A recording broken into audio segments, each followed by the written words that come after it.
This week's Torah portion is Vayetze, and it begins in Genesis chapter 28 and verse 10. Then Jacob left Beersheba and went toward Haran. He happened upon a certain place and spent the night there, for the sun had set. So he took one of the stones from the place and put it by his head and lay down in that place. He dreamed. All of a sudden, there was a stairway set up on the earth, and its top reaching to the heavens, and behold, angels of God going up and down on it. Surprisingly, Adonai was standing on top of it, and he said, I am Adonai, the God of your father Abraham, and the God of Isaac. The land on which you lie I will give you, and to your seed. Your seed will be as the dust of the land, and you will burst forth to the west, and to the east, and to the north, and to the south. And in you all the families of the earth will be blessed, and in your seed. Behold, I am with you, and I will watch over you wherever you go, and I will bring you back to this land, for I will not forsake you until I have done what I promised you. Jacob woke up from his sleep and said, Undoubtedly Adonai is in this place, and I was unaware. So he was afraid and said, How fearsome this place is! This is none other than the house of God. This must be the gate of heaven. Early in the morning, Jacob got up and took the stone which he had placed by his head and set it up as a memorial stone and poured oil on top of it. He called the name of that place Bethel, though originally the city's name was Luz.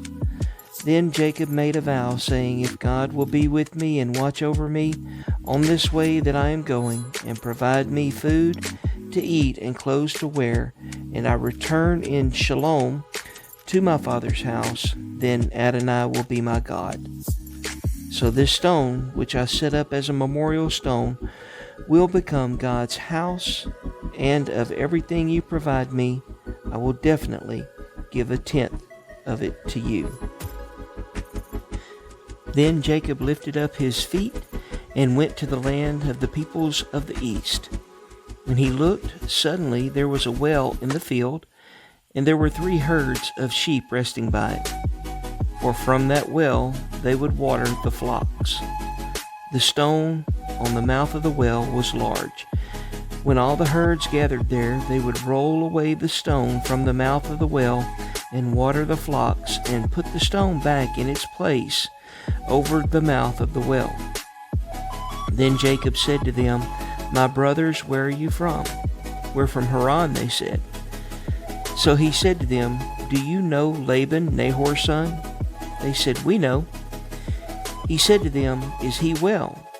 Well, they said, Look, here comes his daughter Rachel with the flock. He said, Since it's still the middle of the day, it's not time for the livestock to be gathered. Water the flock and let them go and graze. But they said, We can't, not until the flocks are gathered and the stone is rolled away from the mouth of the well. Then we water the flock. While he was still speaking with them, Rachel came with the flock that belonged to her father, for she was a shepherdess. Now when Jacob saw Rachel, the daughter of Laban, his mother's brother, Jacob stepped forward and rolled the stone away from the mouth of the well and watered the flock of Laban, his mother's brother. Then Jacob kissed Rachel and lifted up his voice and wept.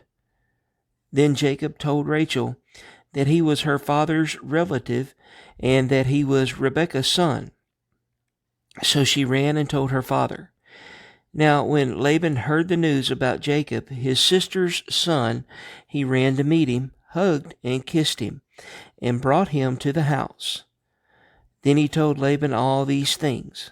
Laban said to him, Surely you are my own bone and flesh. And he stayed with him for a month. Then Laban said to Jacob, Should you, my relative, serve me for nothing? Tell me, what should your wages be?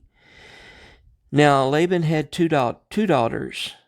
The name of the older was Leah, and the name of the younger was Rachel. Leah's eyes were delicate, but Rachel was beautiful in form and appearance. Jacob was in love with Rachel, so he said, "Let me serve you for 7 years for Rachel, your younger daughter." Laban said, "It's better that I give her to you than I give her to another man. Stay with me." So Jacob worked for Rachel 7 years, yet in his eyes it was like a few days because of his love for her. Then Jacob said to Laban, "Give me my wife, for my days are completed, so I may go to her." So Laban gathered all the men of the place, and he prepared a feast. When it was evening, he took his daughter Leah and brought her to him, and he went to her. Laban also gave her Zilpah, his female servant, to his daughter Leah as a female servant. So when it was morning, behold, there she was, Leah. So he said to Laban, "What is this you've done to me? Wasn't it for Rachel that I worked with you? So why have you deceived me?" But Laban said, "It's not done so in our place to give the younger before the firstborn. Complete the bridal week for this one. Then we'll also give you this other one for work that you will do with me another 7 years more." So Jacob did. He also completed this one's bridal week. Then he gave him his daughter Rachel to be his wife. Laban also gave his daughter Rachel his female servant Bilhah to be a servant for her. Jacob also went to Rachel, and indeed loved Rachel more than Leah.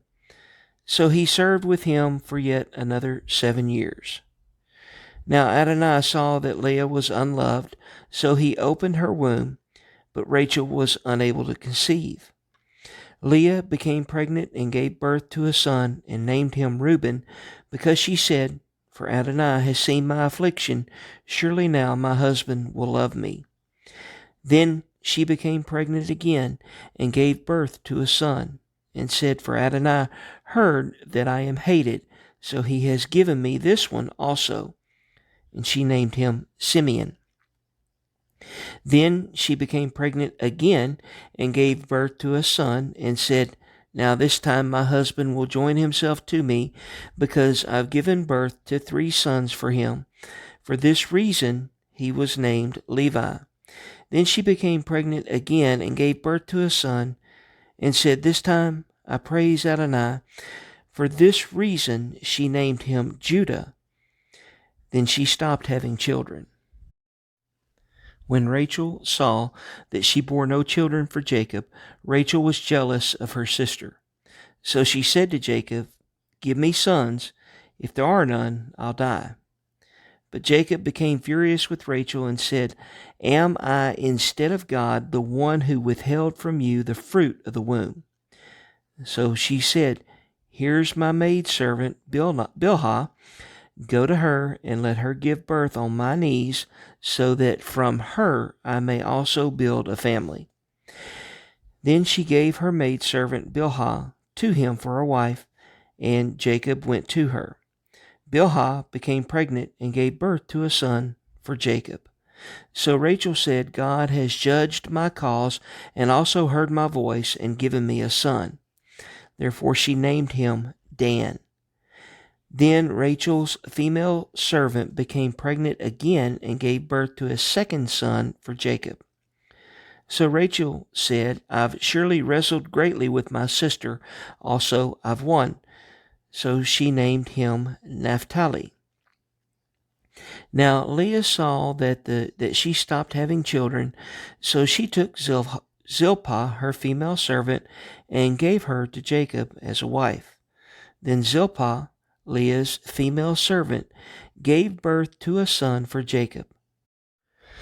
Leah said, "How fortunate!" So she named him Gad. Then Zilpah, Leah's female servant, gave birth to a second son for Jacob. Leah said, "How happy am I, for daughters have called me happy." So she named him Asher. Now during the days of the wheat harvest, Reuben went and found mandrakes in the field, and he brought them to his mother Leah. Then Rachel said to Leah, "Please give me some of your son's mandrakes." But she said to her, "Wasn't it enough that you took my husband away? You'd also take away my son's mandrakes?" So Rachel said, "That being so, let him lie with you tonight in exchange for your son's mandrakes." So when Jacob came from the field in the evening, Leah went out to meet him, and she said, "You must come to me, for I've actually hired you with my son's mandrakes." So he lay with her that very night. Moreover, God heard Leah, and she became pregnant and gave birth to a fifth son for Jacob. Leah said, "God gave me my reward because I gave my female servant to my husband." So she named him Issachar. Then Leah became pregnant again and gave birth to a sixth son for Jacob. Leah said, "God has presented me a good gift. This time my husband will honor me, for I've borne 6 sons for him." So she named him Zebulun. Afterwards she gave birth to a daughter and named her Dinah. Then God remembered Rachel, and God listened to her and opened her womb. Then she became pregnant and gave birth to a son. So she said, "God has taken away my disgrace." She named him Joseph, saying, "May Adonai add another son for me." Now it was after Rachel gave birth to Joseph that Jacob said to Laban, "Send me away so that I can go to my place and go to my land. Give me my wives and my children for whom I've served you, and let me go, for you yourself know my labor that I've served you." But Laban said to him, "If I've found favor in your eyes, I've looked for good omens, and Adonai has blessed me because of you. Moreover," he said, "name your own price, and I'll pay it." Then he said to him, "You yourself know how I've served you, and how your livestock fared with me. For you had very little before I came, and it has been busting at the seams in abundance. So Adonai blessed you with my every step. So now, when am I myself going to make something for my household also?" Then he said, "What can I pay you?" Jacob said, "You don't need to pay me anything. If you will do this one thing for me, I will shepherd your flock again and watch it. Let me pass through your flock today, removing every colorfully spotted lamb from there, and every dark-colored lamb among the sheep, as well as the colorfully spotted among the goats, and that will be my salary. So tomorrow my honesty will testify on my behalf when you come to check on my salary you agreed to. Every one that isn't colorfully spotted among the goats or dark-colored among the sheep, with me it is stolen." So Laban said, "All right, may it be according to your word." On that day he removed the colorfully striped and colorful billy goats, as well as the colorfully spotted goats, every one with white on it, and every dark-colored one among the lambs, and he put them in the hand of his sons. Then he put a 3 days' journey between them and Jacob, while Jacob was shepherding Laban's remaining flocks. But Jacob took fresh white poplar, almond, and plane tree branches, peeled away white striped sections on them, exposing the white of the branches. Then he set the branches he had peeled in front of the flocks in the drinking troughs and watering channels there where the flocks came to drink. Since they were in heat when they came to drink, the flocks mated near the branches, and the flocks gave birth to striped, spotted, and colorful ones. Now Jacob separated the lambs and set the faces of the flocks toward the striped ones, as well as all the dark-colored ones among Laban's flocks. Then he set aside the herds for himself and did not put them with Laban's flocks. Whenever the strong flocks mated, Jacob put the branches in the water troughs before the eyes of the flocks, to have them mate near the branches. But when the flocks were sickly, he did not put the branches down. So the sickly ones became Laban's, and the stronger ones became Jacob's. And the man grew exceedingly prosperous and had numerous flocks, along with female and male servants, camels, and donkeys. Now Jacob heard the words Laban's sons were saying, Jacob has taken everything that belongs to our father, and from what belongs to our father he has made all these riches. Then Jacob saw Laban's face, and he noticed that his expression wasn't the same as it was just a day or two before. Then Adonai said to Jacob, Return to the land of your fathers and to your relatives, and I will be with you. So Jacob sent and called for Rachel and Leah to come to the field to his flock. He said to them, I can see by your father's face that his expression isn't the same as it was just a day or two ago. But the God of my father has been with me. Now you yourselves know that I've served your father with all my strength. Yet your father has fooled around with me and has changed my salary 10 times, but God hasn't allowed him to harm me. If he would say, The spotted ones will be your salary, then the flocks would give birth to spotted ones. Or if he would say, The striped ones will be your salary, then the flocks would give birth to striped ones. So God has taken away your father's livestock and has given them to me. Now it happened when the flocks were in heat that I lifted up my eyes and saw in a dream, behold, the males going up to the flocks were striped, spotted, and speckled.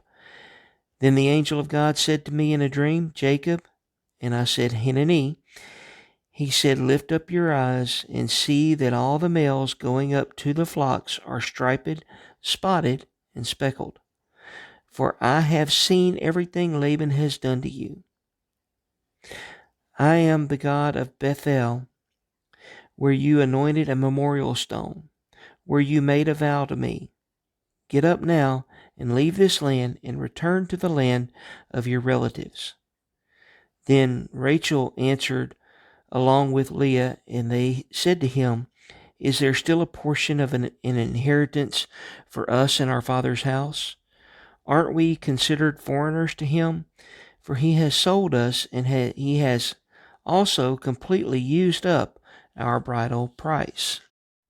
For all the riches that God has taken away from our father is for us and for our children. So now everything God said to you, do it. Then Jacob got up and put his children and wives on camels. He drove away all his livestock and all his possessions that he had acquired, the livestock in his possession that he had acquired in Padan Aram, to go to his father Isaac, to the land of Canaan. But while Laban went to shear his flocks, Rachel stole the idols that belonged to her father. While Jacob stole the heart from Laban the Aramean by not telling him that he was fleeing. He himself fled with everything that belonged to him, and he got up and crossed the river and set his face toward the hill country of Gilead. When Laban was told on the 3rd day after Jacob had fled, he took his relatives with him and pursued him a 7 days' journey. Then he overtook him in the hill country of Gilead. But God came to Laban the Aramean in a dream at night and said to him, Watch yourself, lest you say anything to Jacob, good or bad. So Laban caught up to Jacob. Jacob had pitched his tent in the hill country, so Laban and his brothers pitched their tents in the hill country of Gilead as well.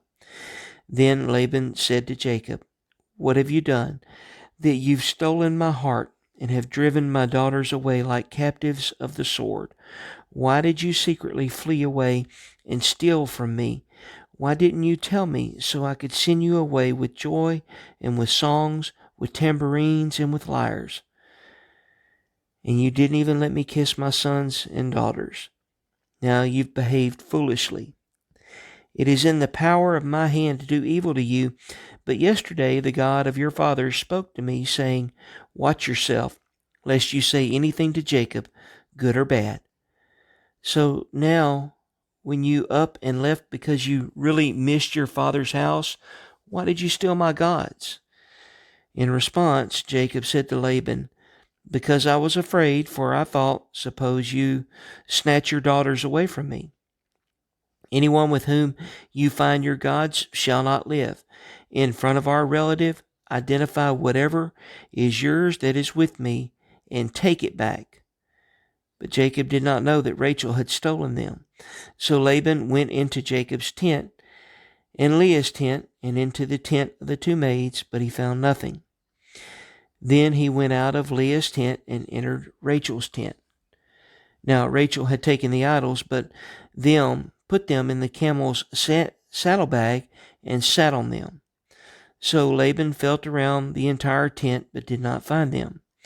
She said to her father, "Let not my lord be angry that I cannot rise before you, for I am having the way of women." So he searched, but did not find the idols. Then Jacob got angry and argued with Laban. Jacob answered and said to Laban, "What's my crime? What's my sin that you've hotly pursued me? For you've felt through all my things. What did you find? Any of your household things? Put them here in front of my relatives and yours, so they can decide between the two of us. These past 20 years I have been with you. Your ewes and your female goats have never miscarried, and I've never eaten the rams of your flock. I didn't bring you animals torn by wild beasts. I myself would bear the loss. You would require it from my hand, whether stolen by day or stolen by night. I was consumed by heat during the day, consumed by frost during the night, and my sleep fled from my eyes. This is how it's been for me 20 years in your house. I served you 14 years for your 2 daughters and 6 years for your flocks, and you changed my salary 10 times. Had I not had the God of my father, the God of Abraham, and the fear of Isaac, you would have sent me away empty-handed now. But God saw my misery and the toil of my hands, and last night he became the judge." In response, Laban said to Jacob, "The daughters are my daughters, and the sons are my sons, and the flocks are my flocks. Everything you see is mine. But what can I do for these, my daughters, today, for their sons to whom they've given birth? So now, come, let's make a covenant, you and I, and let it be a witness between you and me." So Jacob took a stone and set it up as a pillar. And Jacob said to his relatives, "Gather stones." So they put the stones and made a pile. Then they ate there on the pile. Laban called it Yegar Sahudutha, and Jacob called it Galeed. And Laban said, "This pile is a witness between me and you today. That is why its name is Galeed, or Mitzpah. For he said, let Adonai keep watch between you and me when we are out of one another's sight. If you mistreat my daughters, and if you take wives besides my daughters, though no one is with us, look, God is the witness between you and me." Laban said further to Jacob, "Behold this pile and this pillar which I've set up between you and me. This pile serves as a witness that I won't pass by this pillar to go to you, and that you won't pass by this pile and this pillar to go to me with evil intent. May the God of Abraham and the gods of Nahor, the gods of their father, judge between us." Jacob also made an oath by the fear of his father Isaac. Then Jacob offered a sacrifice on the mountain, and he invited his relatives to eat bread. So they ate bread and spent the night on the mountain. Early in the morning, Laban got up, kissed his grandchildren and daughters, and blessed them. Then Laban left and returned to his place. While Jacob left on his way, the angels of God met him. This week's prophet's readings begins in Hosea chapter 12, verse 12.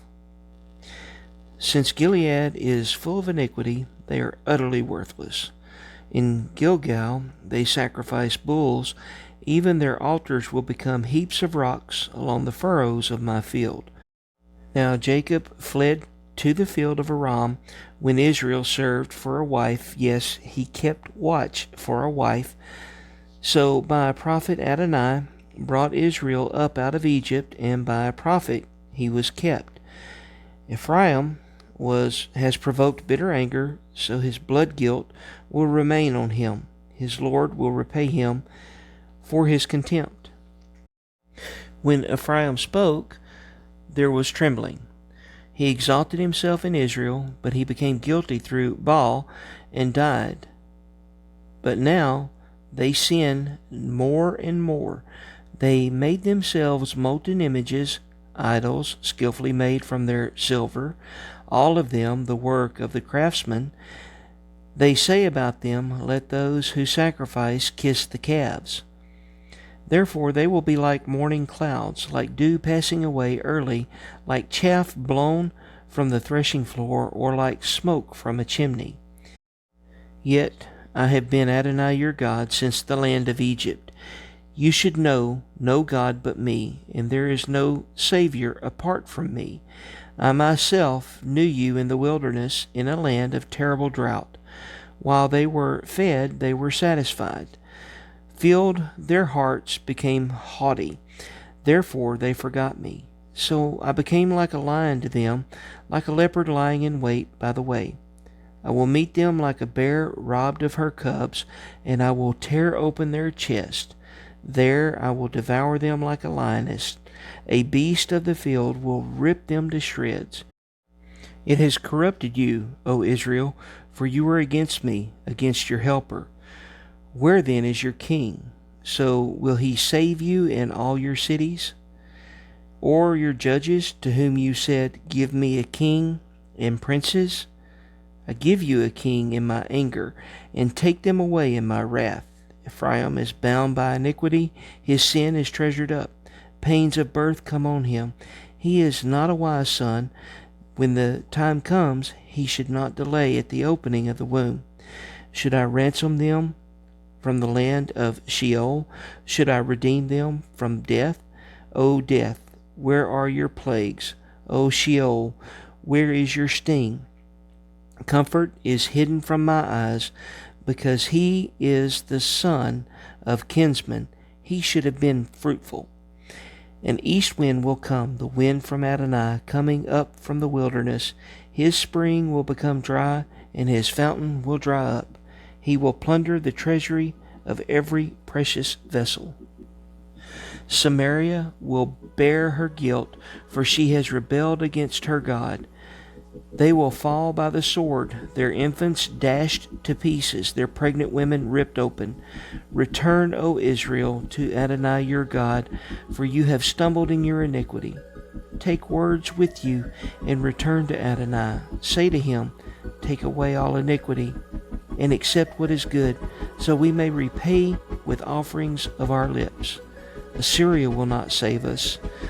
We will not ride on horses, and we will never again say, "Our God," to the work of our hands, for with you orphans find mercy. I will heal their backsliding. I will love them freely, for my anger will turn away from him. I will be like dew for Israel. He will blossom like a lily and thrust out his roots like Lebanon. His tender shoots will spread out. His beauty will be like an olive tree, and his fragrance will be like Lebanon. Those dwelling in his shadow will return. They will grow grain and bud like a vine. His renown will be like the wine of Lebanon. Ephraim, what more are idols to me? I have responded and observed him. I will be like a luxuriant cypress tree. From me will be found your fruit. Who is wise? Let him discern these things. Who is intelligent? Let him know them. For the ways of Adonai are straight, and the just walk in them, but the wicked stumble in them. And this week's gospel reading comes from John chapter 1, and it starts in verse 41 and goes to the end of the chapter. First, he finds his own brother Simon and tells him, "We found the Messiah," which is translated Anointed One. Andrew brought Simon to Yeshua. Yeshua looked at him and said, "You are Simon, son of John. You shall be called Kepha," which is translated Peter. The next day, Yeshua decided to go to the Galilee. He finds Philip and says to him, "Follow me." Now, Philip was from Bethsaida, the same town as Andrew and Peter. Philip finds Nathanael and tells him, "We found the one that Moses in the Torah and also the prophets wrote about, Yeshua of Nazareth, the son of Joseph." "Nazareth?" Nathanael answered. "Can anything good come from there?" Philip said to him, "Come and see." Yeshua saw Nathanael coming toward him. He said, "Look, a true Israelite. There's nothing false in him." Nathanael said to him, "How do you know me?" Yeshua answered, "Before Philip called you, when you were under the fig tree, I saw you." "Rabbi," Nathanael answered, "you are Ben Elohim. You are the King of Israel. Because I told you that I saw you under the fig tree, you believe?" Yeshua replied to him, "You will see greater things than that." And he said, "Amen, amen, I tell you, you will see heaven opened and the angels of God going up and coming down on the Son of Man." Thanks for listening. Come back next week. We'll do it again. Shavua Tov.